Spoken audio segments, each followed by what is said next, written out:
bụrụ na ị bụ onye ọkwọ ụgbọala ma ị na-elegharị akara okporo ụzọ anya, ị na-ekpe ikpe maka ihe mberede.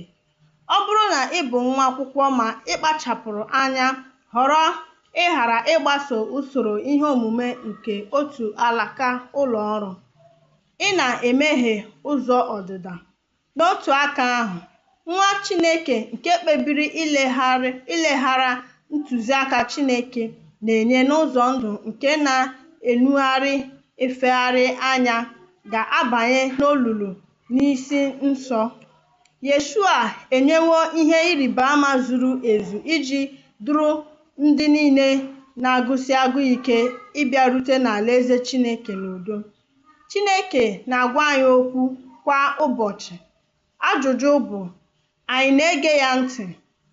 Otu mmega ahụ ime mmụọ na-enye aka bụ iji ekpere tụgharịa uche n'ihe omume nke ụbọchị ọbụla ma jụọ onwe gị, gịnị ka Chineke gwara m taa?